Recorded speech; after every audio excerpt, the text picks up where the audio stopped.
In the quiet countryside of northern Zealand, Denmark, lies a cemetery where more than 50 souls were laid to rest over 1,000 years ago. Among them was VK70, a man whose bones now tell a story of movement, mingling, and belonging in the early Viking Age. When archaeologists unearthed his grave in 1997, they found simple yet telling objects: knives, beads, nails, and even sacrificed animals, a constellation of grave goods meant to accompany him beyond this life.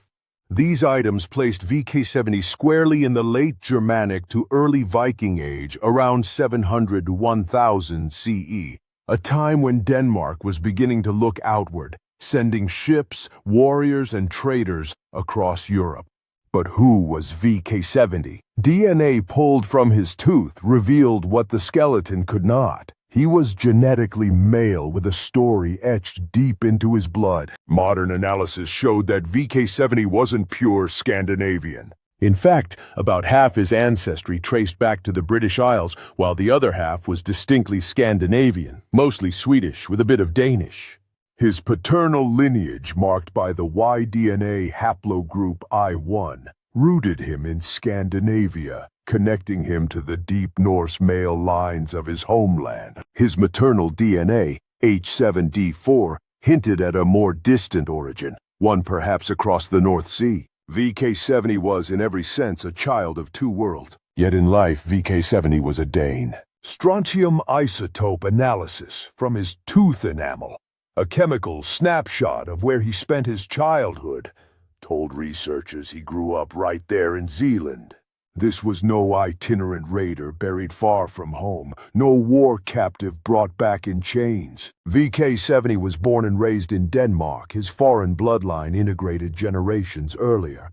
He walked the fields and pathways of Zealand as any local farmer might, speaking the Norse tongue, partaking in the rituals of his community, and earning a place among the dead in their sacred ground.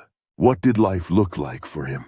His bones, through stable isotope analysis, whisper of a diet grounded in the land. He ate the produce of the fields: grains, milk, beef, pork, the staples of a farming people. Little in his isotopic profile suggests a life filled with the bounty of the sea. He was no coastal fisherman, but a man whose meals came from domesticated animals and the labor of agricultural hands. This diet aligns with the image of a settled community, sustained by its own herds and harvests, but capable of producing warriors when needed. VK70 may have carried the adaptations that made survival in this world easier: genes for lactose tolerance, allowing him to thrive on dairy, and immune system defenses honed against the illnesses of the North. His appearance likely mirrored his mixed ancestry. Perhaps darker hair than the stereotypical Viking blonde, maybe hazel or brown eyes. He looked, in short, like many in a multicultural Viking society, a far cry from the homogeneous image often painted of these Norsemen. His burial speaks volumes about who he was to his people. Laid to rest with care, his grave goods suggest respect and acceptance. In a world where ancestry spanned seas and identities blended, VK70 wasn't an outsider. He was one of them, a participant in the emerging Viking Age ethos, that being Norse was as much about the life you lived and the gods you honored as the blood in your veins. VK70's story is more than the tale of one man. It is a window into the cultural crossroads of the early Viking Age, a world where British and Scandinavian bloodlines mingled, where people could be both local and foreign, where the idea of Viking transcended ethnicity and became a shared identity forged by culture, community, and ambition. When we think of the Viking Age, we often picture marauders setting sail for distant shores. But VK70 reminds us of those who stayed.